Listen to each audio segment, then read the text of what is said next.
வணக்கம் மாணவர்களே. இந்த வீடியோவில் 10ஆம் வகுப்பு கணிதம் அலகு 6 முக்கோணவியல் இதில் பயிற்சி 6ல் 2ல் முதல் கணக்கு பார்க்க போகிறோம். என்ன கொடுத்துருக்காங்க பாருங்க. 10√3 மீட்டர் உயரம் உள்ள கோபுரத்தின் அடியிலிருந்து 30 மீட்டர் தொலைவில் தரையில் உள்ள ஒரு புள்ளியிலிருந்து கோபுரத்தின் உச்சியின் ஏற்ற கோணத்தை காண்க.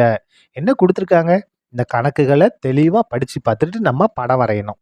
படம் வரைஞ்சிட்டோம் அப்படின்னா நம்ம ஈஸியாக கணக்கை முடிச்சிடலாம். பாருங்க, ஒரு கோபுரம் இருக்கா? கோபுரத்தோட உயரம் பாருங்க. இதை நம்ம கோபுரமாக எடுத்துக்கலாம்.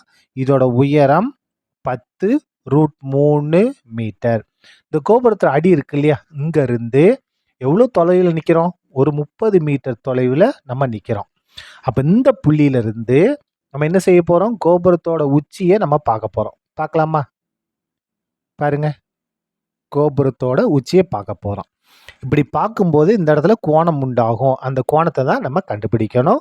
இதை டீட்டான்னு எடுத்துக்கிட்டோம். இப்போ பாருங்க, இது கோபுரம், இது தரை. கோபுரமும் தரையும் எப்படி இருக்கும்? ஒன்றுக்கொன்று செங்குத்தாக தான் இருக்கும். அப்போ இந்த இடத்துல செங்கோணம் பேர் கொடுத்துருவோமா? இது ஏ, இது பி, இது சி. சரியா?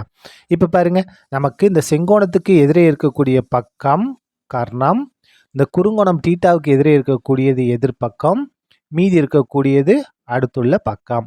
இப்போ பாருங்க, இந்த செங்கோண முக்கோணத்தில் நமக்கு எந்தெந்த பக்கம் தெரியும்? எதிர்பக்கமும் அடுத்துள்ள பக்கமும் தெரியும். அப்போ எதிர்பக்கமும் அடுத்துள்ள பக்கம் எதில் வரும்? சைனா, காசா, டேனா? டேன் டீட்டாவில் வரும்.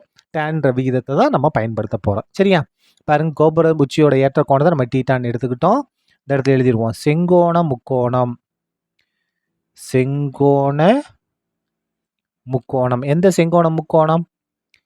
ஏபிசியில். இதில் நம்ம பயன்படுத்த போகிற விகிதம் டேன் டீட்டா. டேன் டீட்டானா எந்த பக்கம் பை எந்த பக்கம்? எதிர்பக்கம் பை அடுத்துள்ள பக்கம். எது எதிர்பக்கம்?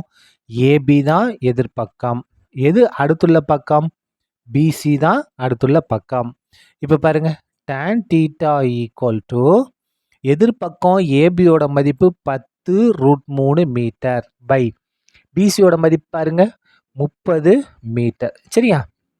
இந்த இடத்துல டேன் டீட்டா ஈக்குவல், இதை கேன்சல் பண்ணுங்க.